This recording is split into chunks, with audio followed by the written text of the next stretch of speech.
I beg to move this House to now adjourn. The question is this House to now adjourn. Mr. Paul Scully.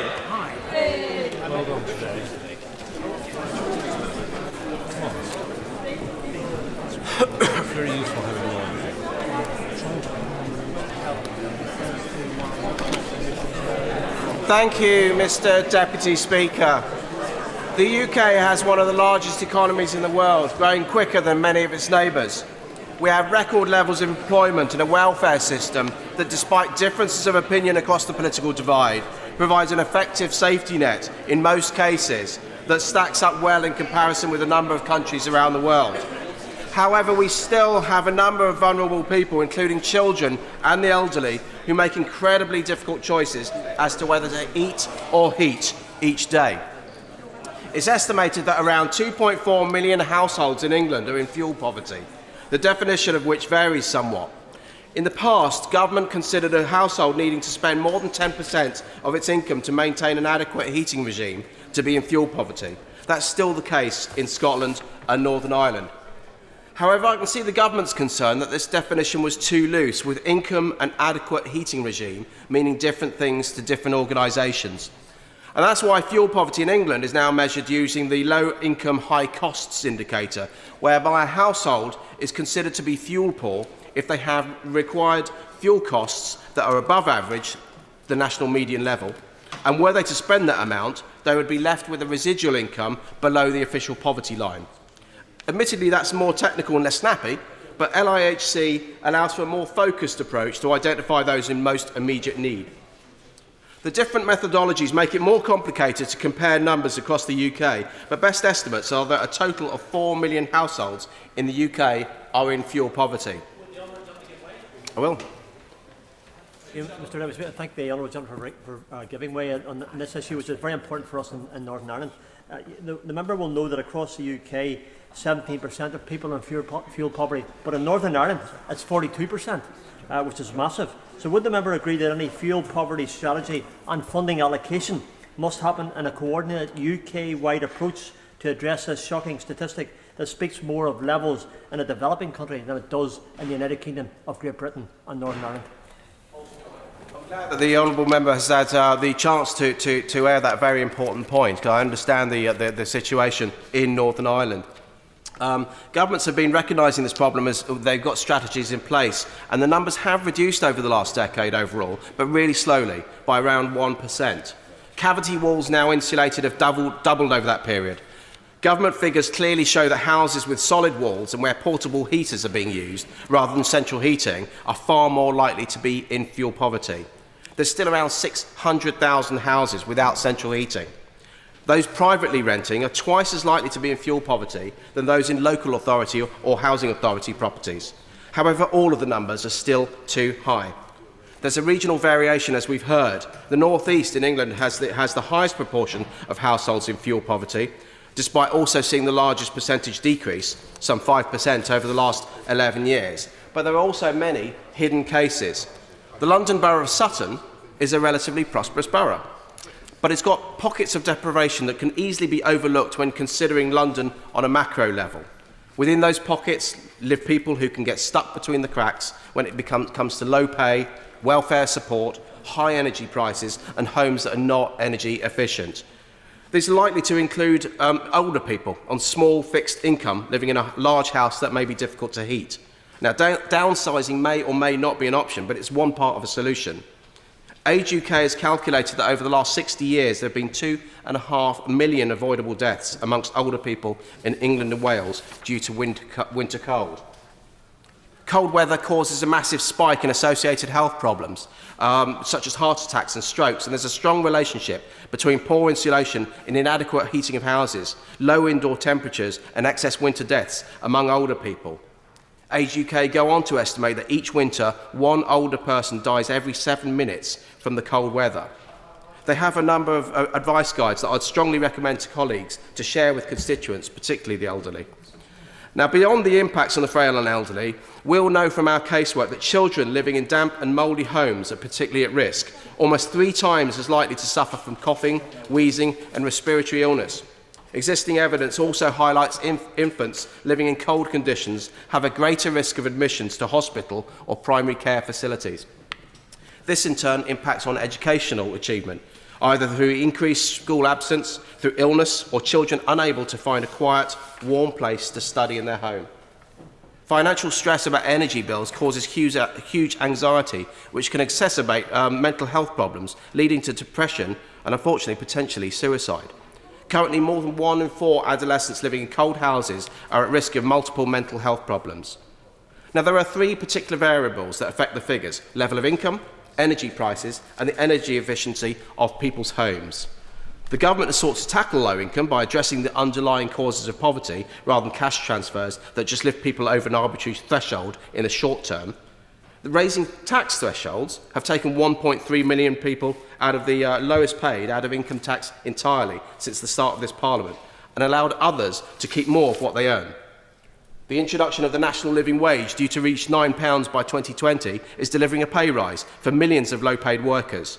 The lowest paid workers saw their pay go up by over 6% in 2015-16, well above inflation through these and other measures. And working parents are also benefiting from increased support with childcare costs. But then, with high prices, there are a number of reasons why energy prices remain stubbornly high. Oil prices have doubled from their low point since early last year. SSE has become the last of the big 6 energy companies to review its current prices, with 2.8 million of its standard tariff customers facing a 6.9% increase.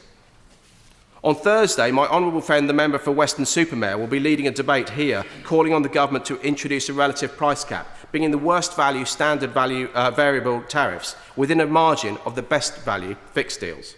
His premise is to maintain competition by not introducing a strict cap, but seeking to end the exploitation of loyal customers, the set of people that in a properly functioning market would be the first to be rewarded. Now, key area, in my opinion, to address price-wise is the prepayment meter used by many people in or around the fuel poverty category. But the best way to keep prices low is to switch more through competition, but that's often easier said than done. Although the number of people switching rose by 30% last year, around 2/3 of bill payers are still on the worst value standard tariffs. This despite Energy UK data, which suggests that energy switching rates in Britain are the highest of any large energy market in the world. The big 6 energy companies together have a commanding share of the market in spite of losing market share in both domestic and non-domestic supply. Between April 2015 and March 2016, 14 new licensed suppliers became active in the domestic market segment. These new entrants have a variety of business models, such as not-for-profit, renewable and local supply schemes. The increase in competition is to be welcomed, with small and medium-sized suppliers in the domestic market growing to 14% in March 2016. Now, if I can be parochial about this for one moment, not every alternative small supplier adds to the liberalisation of the market. The London Borough of Sutton, my home borough, has launched an initiative called SDEN, the Sutton Decentralised Energy Network, which takes the energy generated by a new, unpopular incinerator in Beddington on the Croydon border and pipes it to a new estate of houses currently under construction in nearby Hackbridge. Now, although few residents in Beddington wanted an incinerator as their new neighbour, the concept of using recovered energy in new homes is reasonable at first glance. However, last year, our local paper, the Sutton Guardian, reported a proposed tariff some 21% more expensive than Sainsbury's Energy was charging at the time. Such a decentralised network, piping energy in this way, prohibits residents from buying their energy from other suppliers, any other source, thus forcing them to take it up and locking them into a contract without the possibility of switching. The very opposite of liberalisation by a Liberal Democrat-run council. Smart meters have been touted as a way to reduce energy use, fixed costs and allow easier switching. They allow energy companies to harvest a lot of data and remove the costs of meter readings from their bottom line, but will they serve the customer well? The first generation of smart meters, SMETS 1, worked while the customer was with that particular supplier who installed the meter, but they weren't flexible enough in their interoperability. The SMETS 2 meters, the next generation, are meant to solve this problem, but unfortunately the rollout date is being delayed. An open system allows for the greatest flexibility. Apps that can nudge customers into energy reduction and more efficient use of their appliances and heating can be of huge benefit. We see time and time again how open source means better, faster and more flexible innovation. A few years ago, Windsor and Maidenhead Council put their money where their mouth is, and they fitted very visible meters on their own council buildings, showing energy use, which led to considerable reductions in their own energy consumption. That's nudge theory working really well. Now, this could and should happen in domestic settings too, using technology to highlight high usage and so change behaviour, rather than getting a shock with a high bill sometime later down the line. Now, the government is working to improve the energy efficiency of homes across the country. Households struggling with their bills are eligible for insulation measures, including solid wall insulation through the Energy Company Obligation Scheme. And homeowners and those in privately rented homes who are on specific benefits may also be eligible for support through heating improvements, including oil-fired boiler replacements through eco-affordable warmth. Now, I welcome that over 2 million energy efficiency measures have been installed in over 1.6 million homes since 2013, and the government has made a commitment to insulate a further 1 million homes by 2020. And I further welcome, Mr Deputy Speaker, that a greater focus of this support for low-income households will be on working families, and the government will continue to ring-fence a proportion of the delivery for rural areas. The Warm Home Discount Scheme continues to help ensure that households at risk of fuel poverty can afford to heat their homes. It helps more than 2 million households a year with £140 to go towards their energy bills. And pensioners also get further help through the winter fuel allowance. The government retains the goal of insulating 1 million more homes by 2020. However, I remain concerned that the Committee on Fuel Poverty, which advises the government on this matter, raised serious doubts in September 2016 that the 2020 and 2025 fuel poverty energy efficiency milestones could be achieved. They believe that over time, the £2.1 billion per year spent on the fuel poverty programmes of Warm Home Discount and Winter Fuel Payment needs to be better targeted at those most in need of assistance. The Warm Home Discount will be reviewed in this Parliament. It's only currently 15% targeted towards those in fuel poverty.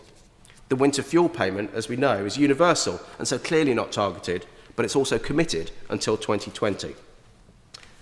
They also believe that government should seek to attract new sources of funding to assist in meeting the fuel poverty strategy milestones. Examples they cite include modifying existing legislation to require private landlords to upgrade the energy efficiency levels of their property, giving the same priority to improving household energy efficiency as to generating new renewable energy, and also modifying existing legislation to attract more third-party capital. I'd be grateful if the Minister would comment on these thoughts in his response later on. Now, I've been motivated to raise this matter after hearing about an initiative by a local Sutton business, MaximEyes. This energy consultancy has succeeded and won a number of awards by working with their clients on energy management and efficiency, as well as utility infrastructure and procurement. Their core business is about the best use of energy, and so they're well placed to examine and help tackle fuel poverty as part of their corporate social responsibility. They approached me to help identify households in need locally that they may be able to turn around as part of their Fuel the Change initiative. They aim to take 1,000 homes out of fuel poverty by 2020 as their business grows and develops. They've created, in order to do this, a solid partnership with the Foundation's Independent Living Trust, who have the expertise and infrastructure to ensure that the funding is used in the most efficient way and reaches those who are most in need. Now, businesses who address issues with which they can relate to directly tend to have more effect. Writing a cheque gives a boss a warm, short-term glow, but using a company's resources to tackle something connected to their core business, their market, or their interests can have a far bigger effect on the beneficiaries. I'm delighted that it's a Sutton business that's taking a lead, encouraging other businesses to join them and putting something back, especially in an area that can really save lives. I hope the members here will join me in the Macmillan Room next Tuesday at 1 p.m. to speak about this further with the MaximEyes team and also representatives of related businesses. Businesses can be and should be a force for good. Now, in outlining the measures that the government is taking this evening, I know that the Minister and government colleagues take this matter seriously. There's much to commend about the way that they're tackling low pay. But we need to continue to improve competition in the energy market and look at how we can grow our investment in our housing stock to ensure homes are energy efficient. We must also use emerging technology, such as apps, to influence behaviour, battery storage, such as Tesla's Powerwall, and of course, renewables. And we must also work with the construction industry and allied businesses to play their part. I look forward to my honourable friend informing this House what more can be done in the future by government, energy providers, businesses like MaximEyes, charities and individuals in this really important area of fuel poverty. Thank you, Mr Deputy Speaker. Minister Nott. Well, thank you, Mr Deputy Speaker, and what a delight it is to see you in the chair. I'd like to thank the honourable member for Sutton and Cheam, my dear friend, for selecting such an important issue for debate this evening, and I'm very grateful not just to his interest in fuel poverty, but for his leadership in hosting a discussion in the Palace of Westminster next week. You may have detected, Mr Deputy Speaker, the subtle way in which he wove the details in of the time and place to his speech on how businesses can support efforts to tackle fuel poverty in the UK. I think, let me start by saying that we recognise, government recognises, that fuel poverty is a very significant issue affecting households throughout the United Kingdom, as the Committee on Fuel Poverty rightly highlighted in their 2016 report. And I massively welcome the insight and the challenge to government that the committee brings, and I also welcome the fact that it can help us by those means to deliver a suite of options, a suite of solutions for those who need help that is as effective as possible. Only this morning I spoke to David Blakemore, the chair of the committee, since November of last year, and I look forward to working with him, with the committee, over the course of the coming years. Fuel poverty, as my honourable friend has said, is measured in England by the Low Income High Cost Indicator. According to that indicator, a household is fuel poor if they have an income below the poverty line and at the same time higher than typical energy costs. Now, this is a relative indicator. It's essentially a balance of two averages. And it's fair to say that the total number of households living in fuel poverty has been relatively static over the past few years. But there has been a fall over time between 2010, when there were just under 2.5 million households in fuel poverty in England. This is, my honourable friend will know, is a reserved matter. It's a devolved matter. And 2014, where the latest official statistics record 2.38 million households. Those households face an average fuel poverty gap of some £371, which is itself a measure of the severity of the problem. Perhaps I can assure the honourable member that government is committed. He has said, he has rightly acknowledged that we are committed to helping households in fuel poverty or on lower incomes and living in homes which are expensive to heat. And I congratulate him on rightly highlighting the broader measures that government has taken in recent years of raising income tax thresholds and introducing the national living wage. Both those things are, at the broadest level, important contributions to solving the problem. Now, he has also, I think, rightly focused on the significant public concerns about recent announcements of price increases by the energy suppliers. I'm glad that as a result of action by the Competition and Markets Authority in February of this year, Ofgem announced details of a cap on the amount suppliers can charge prepayment meter customers. This will take effect from April and will help protect those customers from high energy costs. Energy suppliers have delivered nearly 700,000 measures in 500,000 low-income and vulnerable households since the energy company obligation began in 2013. That is part of a total of some 1.6 million homes that have been improved over that period. But we are going further in this government to take action to tackle the root cause of fuel poverty, recognising that improving household energy efficiency is the most sustainable long-term solution to tackling this problem. Next week, the Energy Company Obligation Amendment Order will be debated in both houses to extend the scheme from the 1st of April 2017 to the 30th of September 2018. These regulations will also seek to reform ECO so that 70% of the support under the scheme will now be directed at low-income homes. That represents an increase from £310 million to £450 million per year that will be invested in improving the energy efficiency of homes that most need support.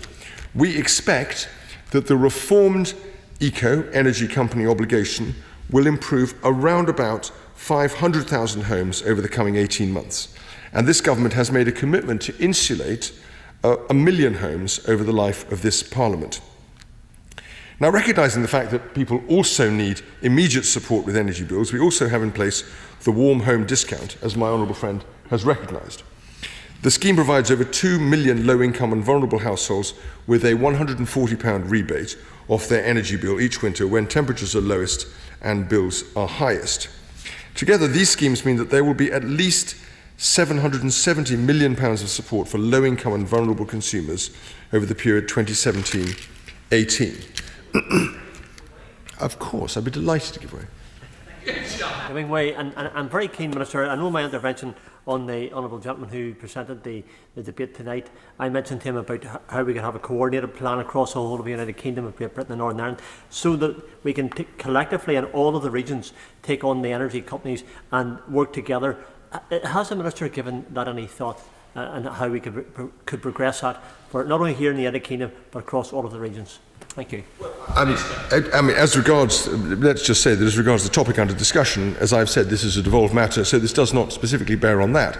But on the wider question of whether there is scope for more joined-up thinking, I would absolutely welcome his suggestions, or indeed suggestions from the Northern Ireland Executive as to how those things could be done, and we would give those a very warm interrogation. I'm not sure what would come out. We'd have to see the suggestions, but the warmth and the interest from our side is certainly there.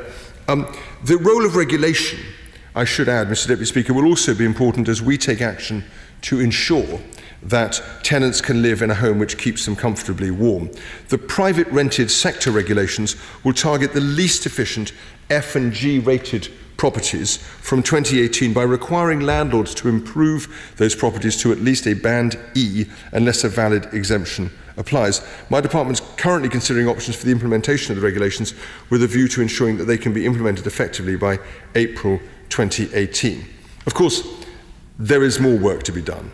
One important area will be to improve targeting on the households most in need, a topic that my honourable friend rightly raises. The Digital Economy Bill, currently going through Parliament, will be important in that regard, as it will make available better data on householders and properties. This in turn will reduce the costs that obligated suppliers face in identifying households that are most in need, and it will also allow more measures to be installed for the same cost. I hope the honourable member will agree with me that government is taking this matter with the appropriate level of seriousness. But what I have described are all government-led actions, whereas fuel poverty is a problem for all of society, and government cannot tackle it alone, as he rightly says. This is why partnership is a key theme of the fuel poverty strategy. It's important for government to play a leadership role, but it's also important for it to work alongside initiatives by local government, by businesses, by individuals and by the charitable sector. Only by making the most of the varied skills and resources of each of these partners, the collective resources of society as a whole, can we collaboratively tackle the long-term social problems of fuel poverty. In that context, let me say I welcome the Fuel the Change initiative, which is due to be launched next week, and which my honourable friend has mentioned. I am looking forward to hearing the outcomes from the discussion there of how businesses can support the fight to tackle fuel poverty in the UK, which the honourable member is leading with Baroness Verma. This debate and my colleague's excellent speech this evening are important contributions to that further conversation. The question is, this House to stand adjourned. As many of that opinion say aye. Aye. The ayes have it, the ayes have it. Order, order.